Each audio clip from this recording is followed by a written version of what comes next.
मंच पर विराजमान भारतीय जनता पार्टी के लोकप्रिय सांसद और पार्टी के राष्ट्रीय पदाधिकारी हेलो, हाँ आनंद जी, बहन सरोज पांडे जी, मोदी का मिल रहा वाला मोदी का बेमेतरा से बेमेतरा विधानसभा के उम्मीदवार श्रीमान अवधेश चंदेल जी,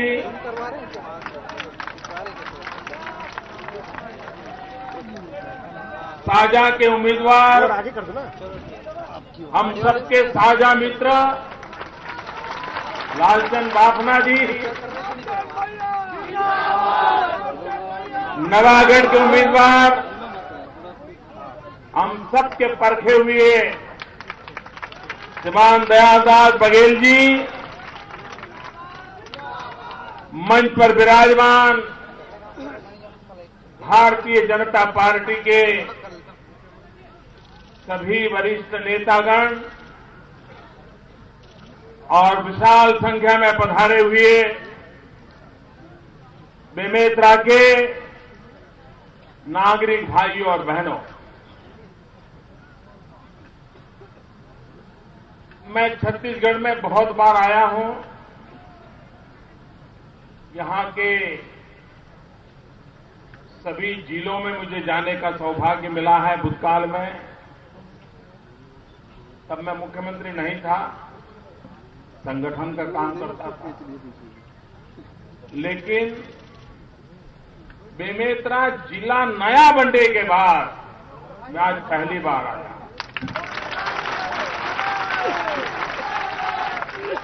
ये नया जिले का निर्माण के लिए मैं डॉक्टर रमन सिंह जी का, यहां के हमारे पार्टी के नेतृत्व का बहुत बहुत अभिनंदन करता हूं कि उन्होंने विकास के लिए ये अत्यंत महत्वपूर्ण कदम उठाया है और इसके कारण इस जिले के विकास पर विशेष ध्यान दे पाएंगे और जिलों के साथ विकास की तेज गति में वो अपना स्थान बनाएगा। और इसलिए मैं आप सबको भी बहुत बहुत शुभकामनाएं देता हूं। छत्तीसगढ़ के पहले चरण के चुनाव में मुझे छत्तीसगढ़ आने का सौभाग्य मिला था। आज मैं दूसरे चरण के क्षेत्रों के लिए आया। पहले चरण का मतदान जहां हुआ, वहां माओवादियों ने ललकार किया था, मतदान करने वालों को मौत के घाट उतारने की धमकियां दी थी। अपना काम हो गया तो बस। भाइयों बहनों, पूरे विश्व में लोकतंत्र में विश्वास करने वाले लोगों ने छत्तीसगढ़ के ये पहले चरण के मतदान को बड़े गौरव के साथ देखने की आवश्यकता है। मेरा आदिवासी भाई माओवाद के धमकियां, बम, बंदूक और पिस्तौल की राजनीति, इसके बावजूद भी लोकतंत्र में अपार श्रद्धा रखते हुए 75% करीब मतदान करके लोकतंत्र की ताकत का परिचय दिलाया है। मैं उन सभी मेरे आदिवासी भाइयों बहनों को, उस क्षेत्र में वे सभी भाई मतदाता भाइयों बहनों को मैं अंतःकरणपूर्वक अभिनंदन करना चाहता हूं, उनको बधाई देना चाहता हूं। भाइयों बहनों, पहले चरण के मतदान में सुरक्षा बल के कुल जवानों को माओवादियों ने मौत के घाट उतार दिया, पोलिंग पार्टी के कुछ सदस्यों को मार दिया, कुछ लोग आज भी अस्पताल में घायल हैं।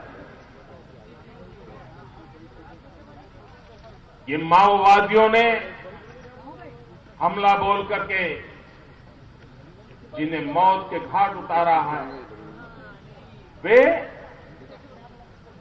न सिर्फ सुरक्षा बल है, लेकिन वे लोकतंत्र के रक्षक हैं। उन्होंने लोकतंत्र की रक्षा के लिए, मेरे और आपके अधिकारों की रक्षा के लिए अपने आप को बलि चढ़ाया है। मैं उन शहीदों को नमन करता हूं, आदरपूर्वक अंजलि देता हूं, जिन्होंने लोकतंत्र की रक्षा के लिए अपने आप को बलि चढ़ाया है। मैं भारत के इलेक्शन कमीशन से आज अनुरोध करना चाहता हूं, क्या कुछ काम हमारा इलेक्शन कमीशन कर सकता है क्या? जैसे उनकी वेबसाइट पर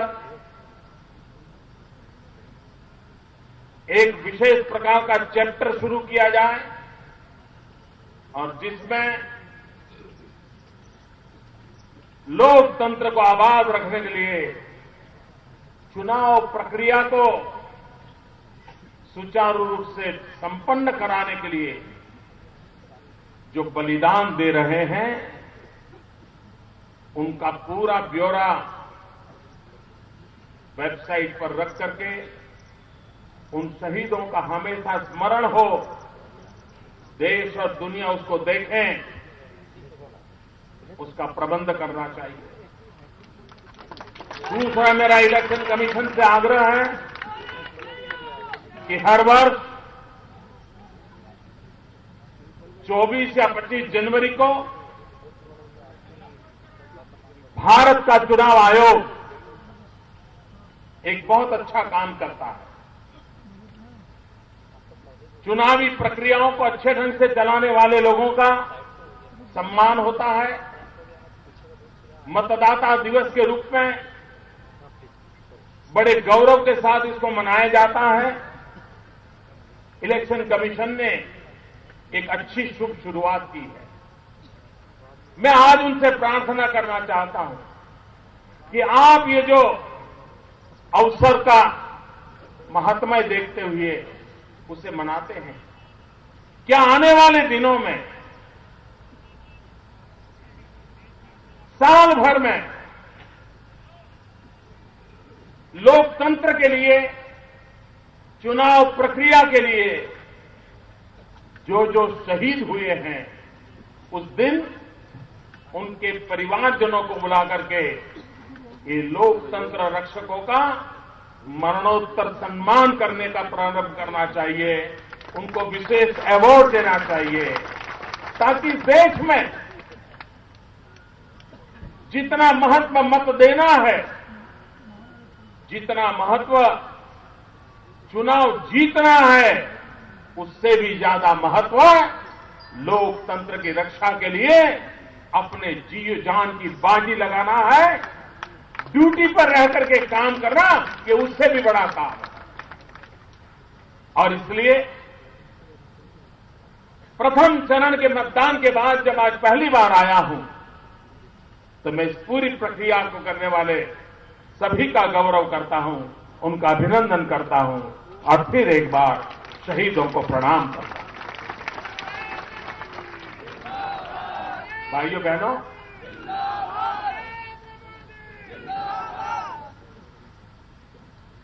इस चुनाव में कांग्रेस पार्टी बहुत बुरी तरह आपके साथ धोखा कर रही है। ये चुनाव कांग्रेस ने छत्तीसगढ़ की जनता के आंख में धूल झोंकने वाला चुनाव बना दिया है। छत्तीसगढ़ की जनता को गुमराह करने वाला चुनाव बना दिया है। छत्तीसगढ़ के अखबार, छत्तीसगढ़ के मीडिया, छत्तीसगढ़ के जागरूक नागरिक, छत्तीसगढ़ के राजनीतिक दल बार बार पूछ रहे हैं कि कांग्रेस पार्टी घोषित करे उनका मुख्यमंत्री का उम्मीदवार कौन है।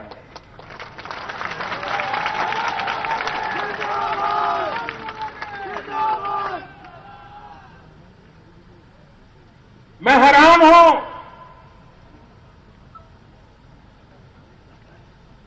अगर कांग्रेस के लोगों का स्टिंग ऑपरेशन करो, प्राइवेटली पूछो, तो वो नाम देते हैं अजीत जोगी का। ऐसी क्या बात है कि इस नाम को छुपा के रखे हो? ऐसी वो कौन सा रहस्य है कि आपको उस नाम को घोषित करने से चुनाव हारने का डर क्यों लग रहा है? वो कौन सी पाप की कथाएं हैं आप बताने के लिए तैयार नहीं है। ये पिछले दरवाजे से घुसने का खेल क्यों खेला जा रहा है? लोकतंत्र खुली किताब होता है। हमारी पार्टी ने कहा कि डॉक्टर रमन सिंह जी नेतृत्व करेंगे। हमारी पार्टी ने कहा ये हमारे उम्मीदवार होंगे। बहने, आप जवाब देंगे? जरा जोर से जवाब देंगे। ढीला ढीला बोलोगे तो बात चलेगा नहीं। ऐसी आवाज निकालो कि धान की कटाई का काम चल रहा है, खेत में काम कर रहा है मेरा किसान भी, जोरों से करना चाहिए। अच्छा हो तो भी करना चाहिए, बुरा हो तो भी करना चाहिए, पापी हो तो भी करना चाहिए, सच सच लोगों को बताना चाहिए। घबरा रहे हैं आप, कितना ही नाम छुपाइए, लेकिन आपका कच्चा चिट्ठा छत्तीसगढ़ के एक एक बच्चे के पास है। और इसलिए ये धोखाधड़ी का मामला छत्तीसगढ़ी को काम नहीं आएगा, ये समझ के चलिए। एक तरफ के सम्मान का विषय है मित्रों, भाइयों बहनों। आजकल दिल्ली से काफी लोग आपके हाथ पे, मैडम आई थी, शहजादे आए थे, और मैं हैरान हूं। भैया, क्या आप भीख का कटोरा लेके खड़े हैं क्या? जरा जवाब दीजिए मुझे, क्या आप भीख का कटोरा खड़ा लेकर के खड़े हैं क्या? ये दिल्ली वाले आकर के भीख की बातें करते हैं, आपको मंजूर है क्या? यह आपका अपमान है कि नहीं है? मैं पूछना चाहता हूं दिल्ली के सैनिकों को, ये कौन सी भाषा बोल रहे हो? और मैं शाहजादे को पूछना चाहता हूं, ये पैसे दिए पैसे दिए पैसे दिए कह रहे हो, मैं जरा जानना चाहता हूं, ये मामा के घर से लाए थे क्या? ना मामा के घर से ला करके दिया है क्या? ये हिंदुस्तान की जनता का, छत्तीसगढ़ की जनता का आप अपमान कर रहे हो। आप मालिक नहीं हो। यह आपके दिमाग में जो अहंकार भरा पड़ा है, आप यह देश इस अहंकार को कभी स्वीकार करने वाला नहीं। भाइयों बहनों, मैं एक सवाल पूछना चाहता हूं। आप मुझे बताइए, हिंदुस्तान पर राज अभी कौन कर रहा है? जरा जोर से बोलिए। हिंदुस्तान में सरकार किसकी है ना? उनकी सरकार है ना? ये देश चलाने की जिम्मेवारी उनकी है, ये देश का भला करने की जिम्मेवारी उनकी है ना? पक्का? अच्छा मुझे बताइए, छत्तीसगढ़ हिंदुस्तान में है? जोर से बोलो, उनको पता चले। छत्तीसगढ़ हिंदुस्तान में है? कांग्रेस वाले एडवर्टाइजमेंट दे रहे हैं, कांग्रेस लाओ, छत्तीसगढ़ बचाओ। छत्तीसगढ़ हिंदुस्तान में है, हिंदुस्तान में आपका राज है, तो क्या छत्तीसगढ़ को बचाने की जिम्मेवारी है कि नहीं है भाई? तो अब क्या लाना है? इसका मतलब आपने दिल्ली में बैठ करके भी कभी छत्तीसगढ़ को अपना नहीं माना है। आप छत्तीसगढ़ की आंख में धूल झोंक रहे हो, और इसलिए आज आपको इस प्रकार के तर्क देने पड़ रहे हैं, इसलिए आज आपको ऐसा एडवर्टाइजमेंट देना पड़ रहा है। भाइयों बहनों, ये कांग्रेस पार्टी वादा खिलाफी करने में मशहूर है। वो वादे आते हैं कि नहीं आते मुझे मालूम नहीं है। अगर आते हैं तो जरा एक सवाल उनको पूछिए। पूछोगे? ये कांग्रेस के लोग वोट मांगने आए तो उनको एक सवाल पूछोगे? उनको इतना पूछो, अभी कह रहे हम ये देंगे, हम वो देंगे, हम ठिकाना देंगे, हम फलाना देंगे। उनको पूछो, हिंदुस्तान में कांग्रेस की सरकारें कहां कहां पर है? महाराष्ट्र में है, आंध्र में है, राजस्थान में है, दिल्ली में है ना? है? क्या वहां वो चावल मुफ्त में देते हैं क्या?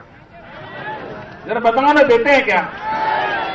पहले वहां तो शुरू करो भाई, वहां की जनता ने तो तुम्हें सरकार दे रही है। यहां झूठे वादे क्यों करते हो भाई? ये हमें मूर्ख क्यों बना रहे हो? पूछोगे उनको? अरे जहां तुम्हारे जनता ने सरकार बना के दी है, तुम्हें वहां राजगद्दी दी है, पहले उनका तो कुछ करो, बाद में हमें दिए दिखाओ। नहीं करते। वो कहते हैं हम 24 घंटे बिजली देंगे, कहते हैं ना, अभी वादे करते हैं ना। अरे मेरे से बात करो, प्यारे, बातें करते हैं ऐसी, ये झूठी बातें करते हैं।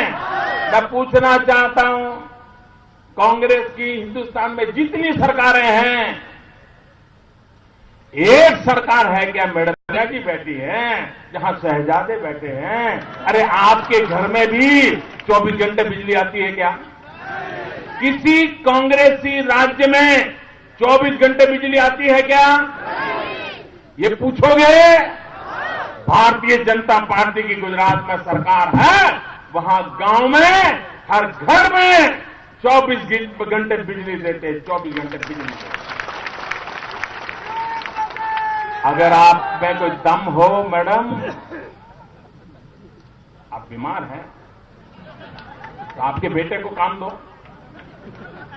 जरा करके दिखाएं। एक राज्य, कांग्रेस का एक राज्य, ज्यादा नहीं, एक राज्य में 24 घंटे बिजली देकर के दिखाओ, और फिर छत्तीसगढ़ के लोगों को ये नई नई बातें बताओ, वरना ये झूठी बातें बताने का आपको अधिकार नहीं बनता है। भाइयों बहनों, मुझे बताइए, ये कांग्रेस पार्टी ने 100 दिन में महंगाई कम करे थे, ऐसा वादा किया था। 2009 के लोकसभा के चुनाव में मैडम सोनिया जी ने, डॉक्टर मनमोहन सिंह जी ने, अगर वो लोकसभा में दिल्ली में सरकार बनाएंगे, 100 दिन में महंगाई कम करेंगे, ऐसा वादा किया था। जोर से बोलो, किया था? किया था? महंगाई घटी, महंगाई रुकी, महंगाई बढ़ी, ये वादा खिलाफी है। ये उन्होंने झूठा वादा दिया था। अरे मैडम सोनिया जी, अरे गरीब के घर में चूल्हा नहीं जल रहा है, आपने गरीब की थाली से रोटी छीन ली है। आपने वादा किया था 100 दिन में महंगाई कम करेंगे। आप लगातार यहां चुनाव भाषण करने आ रहे हो, डॉक्टर रमन सिंह को गाली सुना के जा रहे हो, लेकिन अपने काम का हिसाब नहीं दे रहे हो। हिंदुस्तान की जनता आपसे हिसाब मांगती है। महंगाई का क्यों कारण है? क्या कारण है महंगाई बढ़ती चली जा रही है? आपके वादे का क्या हुआ? हम जवाब मांगते हैं आपसे। इतना ही नहीं भाई, ये गरीब की मजाक उड़ाते हैं, मजाक, मखौल उड़ाते हैं। जिस प्लानिंग कमीशन के चेयरमैन हमारे देश के प्रधानमंत्री डॉक्टर मनमोहन सिंह जी है, भारत सरकार, मैडम सोनिया जी आपकी सरकार, वो ये कहती है कि अगर गांव में आप 26 रुपये रोज की कमाते हो तो आप गरीब नहीं हो। यानी आपके घर में 5 लोग रहते हैं और रोज के अगर घर में आमदनी 26 रुपया है तो ये मैडम सोनिया जी की सरकार कहती है आप गरीब नहीं हैं, आप अमीर हो गए। ये आप मानते हो भाई? ना मानते हो? मुझे बताओ भाई, 26 रुपये में कितना प्याज आएगा? ये मुझे बताओ, 26 रुपये में कितना प्याज आएगा? 26 रुपये में मुश्किल से 300 ग्राम प्याज आएगा। 300 ग्राम। आप मुझे बताइए, जिसके घर में 300 ग्राम प्याज खरीदने की ताकत है, वो हमारी मैडम सोनिया जी के लिए अमीर है, अमीर। ये गरीब के पेट पर लात मारने वाले लोग, ये गरीब के घर गांव पर नमक छिड़कने वाले लोग, ये लोगों को गरीब गरीब गरीब कह करके वोट बटोरने वाले लोग, भाइयों बहनों, उनके लिए गरीब इंसान नहीं है। उनके लिए गरीब ये सिर्फ एक वोट का टुकड़ा है। सिर्फ वोट के लिए वो गरीब को याद करते हैं, वरना इस देश में गरीबों का ये हाल ना होता। भाइयों बहनों, छत्तीसगढ़ बहुत तेज गति से आगे बढ़ रहा है और मैं नहीं कह रहा हूं। कांग्रेस सरकार के वरिष्ठ नेता बोल चुके हैं, छत्तीसगढ़ की तारीफ कर चुके हैं, राष्ट्रपति कर चुके हैं, प्रधानमंत्री कर चुके हैं, वित्त मंत्री कर चुके हैं, हर एक ने अपने अपने तरीके से की है। और आज मैडम सोनिया जी आप छत्तीसगढ़ की आलोचना कर रही हो, मतदाताओं को भ्रमित कर रही हो। अरे कम से कम मैडम सोनिया जी थोड़ा होमवर्क करके तो आइए, थोड़ा होमवर्क तो करिए, आइए। आपकी सरकार के लोगों ने छत्तीसगढ़ के लिए क्या कहा है? आपके प्रधानमंत्री ने छत्तीसगढ़ को कितने बड़े बड़े अवार्ड दिए हैं? आपकी दिल्ली की सरकार ने छत्तीसगढ़ का कहां कहां सम्मान किया है? जरा पढ़ करके तो आइए और उसके बाद कुछ बोलिए। भाइयों बहनों, आज छत्तीसगढ़ एक महत्वपूर्ण कालखंड से गुजर रहा है। उसका बहुत महत्व है। आप देखिए, डॉक्टर रमन सिंह जी ने बहुत ही विपरीत परिस्थितियों में छत्तीसगढ़ को आगे बढ़ाया है। एक तरफ माओवाद, नक्सलवाद,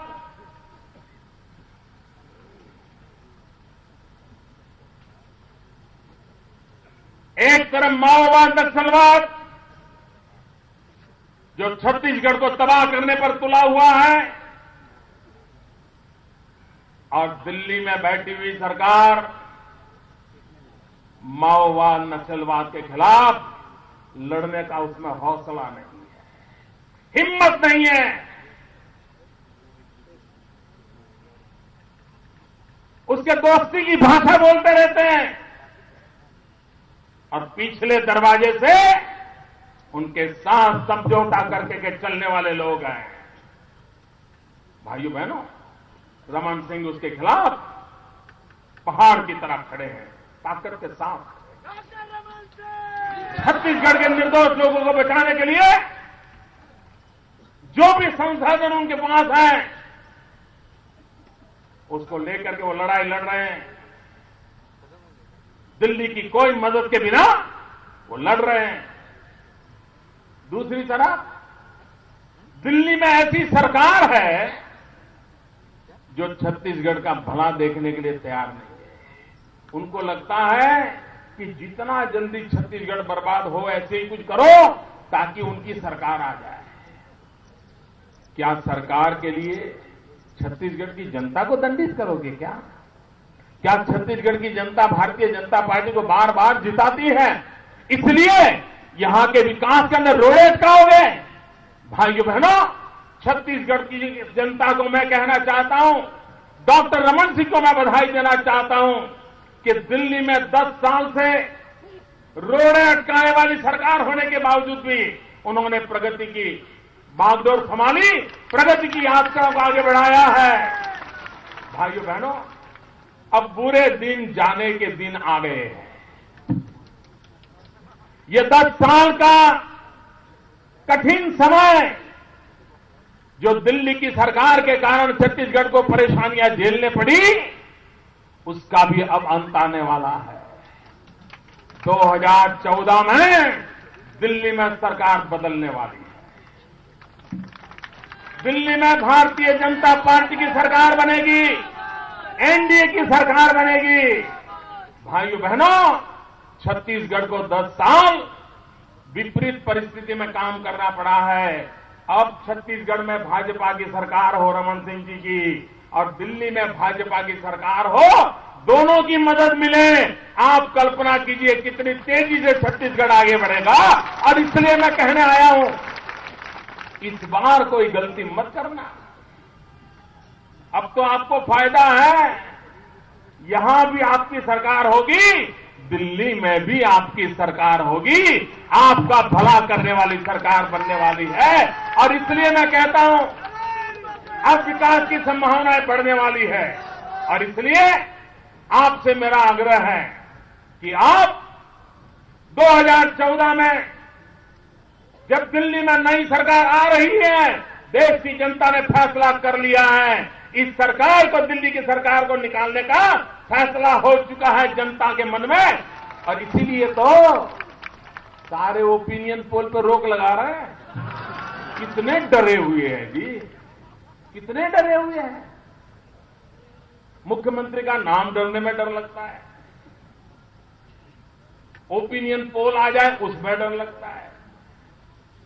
ये डरे हुए लोग, ये सहमे हुए लोग, ये चुनाव से घबरा रहे लोग, ये सत्ता जाने वाली है उसके कारण भयभीत हुए लोग आजकल बड़ी अनाप शनाप बातें करने लगे हैं। भी सरकार में होती है उसका एक ही मंत्र होता है, विकास। हमें विकास करना है, हमें गरीबों की भलाई करनी है, हमें किसानों के कल्याण के लिए काम करना है, इसलिए काम कर रहा है। और इसलिए मेरे भाइयों बहनों, गांव गरीब किसान की भलाई